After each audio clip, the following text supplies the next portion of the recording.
Hello, everyone, and welcome to Let's Talk About It. I'm Sherry Lopez, human trafficking survivor, prevention educator, founder of Pearl at the Mailbox, and founder of the Survivor Informed Learning Institute. Thank you for joining me for another important conversation about recognizing grooming before exploitation occurs. Over the past 2 episodes, we've been discussing an uncomfortable but important truth. Women groom too. We've challenged the common misconception that grooming is something only men do.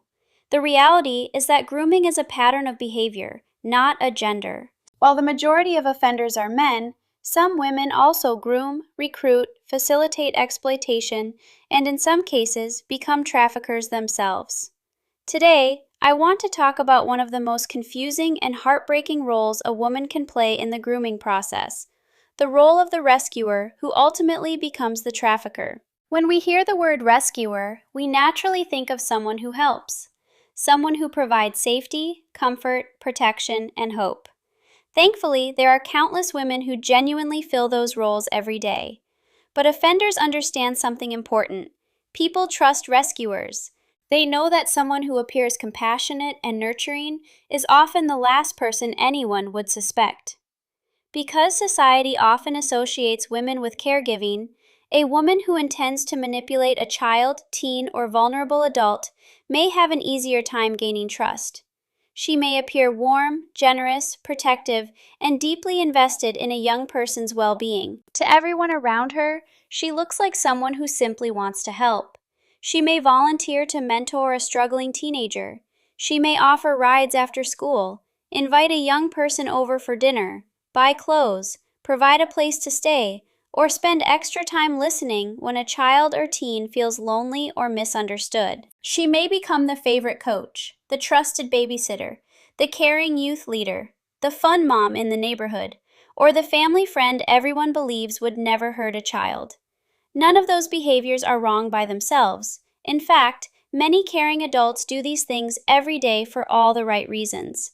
The difference isn't what someone does. The difference is why they are doing it and where the relationship is leading. A woman who is grooming may begin saying things like, "You deserve so much better than the way you're being treated. You can always come to me if things get bad at home. I'll take care of you. I'll protect you. Nobody understands you like I do." In normal conversation, they sound like caring things to say, but to a child, teenager, or vulnerable adult who feels rejected, frightened, lonely, or misunderstood, those words can sound like hope, and at first, they may even feel like love. But when those words become part of grooming, they serve a very different purpose. Instead of helping the child strengthen relationships with safe parents, grandparents, or other trusted adults, she slowly positions herself as the person they turn to for everything. She may begin criticizing parents. She may question the motives of other adults. She may say that no one else truly understands. She may encourage secrecy by saying, "Other people just wouldn't understand," or "Let's keep this between us." Little by little, the child or teen begins relying on her emotionally, and the relationship that once appeared supportive slowly becomes exclusive. Sometimes, a woman introduces a teenager to an older boyfriend or another adult she already knows. She may reassure the young person that the relationship is safe, dismiss concerns from parents, or normalize behaviors that should raise immediate red flags. In some trafficking cases, women have recruited victims, arranged meetings, provided transportation, rented hotel rooms, collected money, or convinced victims that exploitation was simply what they had to do to survive or to help someone they loved. Other times, a woman steps into the life of a child who has already experienced abuse, neglect, homelessness, family conflict, or another traumatic event. She offers food, clothing, emotional support, financial help, or even a place to stay. To everyone watching, she appears to be the rescuer. But instead of helping that young person regain stability and independence, she gradually creates dependence by making the child believe they owe her something in return. The child doesn't feel like they are being trapped. They feel like they are being saved. Over time, everything begins to change. Small acts of kindness become obligations. Support becomes expectation. Expectation becomes control. The victim spends more time with the offender and less time with family and friends. Isolation increases, and healthy relationships weaken. The relationship shifts from gratitude to dependency to manipulation and finally to exploitation. That exploitation may involve commercial sexual exploitation. It may involve labor trafficking. It may involve criminal exploitation, where victims are manipulated into committing crimes for someone else's benefit.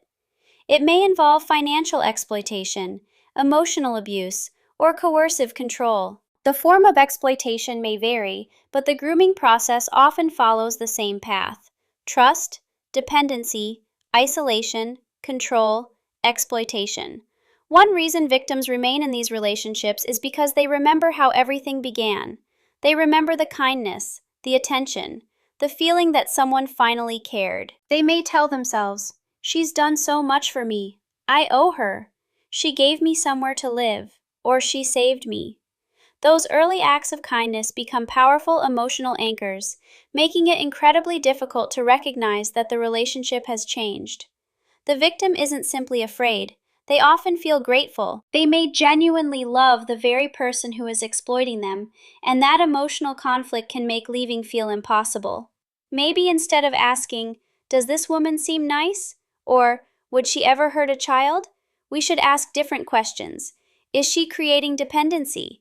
Is she encouraging isolation? Is she asking for secrecy? Is she becoming the only person this child believes they can trust? Healthy adults encourage children, teens, and vulnerable adults to maintain strong relationships with parents or other trusted adults. Groomers often do the opposite. They slowly position themselves as the most important or only person in a child's life that matters. One of the greatest gifts we can give children and teens is teaching them how to recognize grooming before it becomes exploitation. That doesn't mean teaching them to fear kindness. It means teaching them to pay attention to behaviors rather than appearances. Help children or teens understand that someone who wants an exclusive friendship with them constantly showers them with attention or gifts, asks them to keep secrets, tries to isolate them from trusted adults, or makes them feel responsible for an adult's happiness may not have good intentions. Encourage children and teens to ask themselves questions like, "Why does this person want me to keep this from my parents? Why do they get upset when I spend time with my family or friends? Why do they always want to solve my problems? Why do they make me feel guilty if I don't respond right away?" Or, "Why do they tell me that no one understands me except them?" Those questions can help a young person pause and think critically instead of accepting someone's kindness at face value.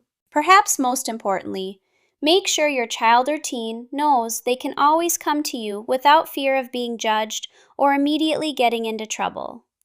Groomers often convince young people that no one will believe them or that they'll lose someone they care about if they tell. Help them know they can always say, "Something doesn't feel right," and let your response be, "Thank you for telling me. We'll figure this out together." Sometimes the most powerful prevention tool isn't another rule. It isn't another lecture. It's a conversation. As we conclude this 3-part series on Women Groom Too, I hope you'll remember this. Women can be extraordinary protectors, mentors, and advocates for children. But like men, a small number of women also use those trusted roles to manipulate, groom, and exploit. The goal of prevention isn't to become suspicious of every caring woman. The goal is to recognize behaviors that build unhealthy dependency instead of healthy independence. Because prevention isn't about identifying dangerous people, it's about recognizing dangerous behaviors. Thank you for joining me for another episode of Let's Talk About It. If today's episode helped you see grooming from a different perspective, I encourage you to share it with someone else.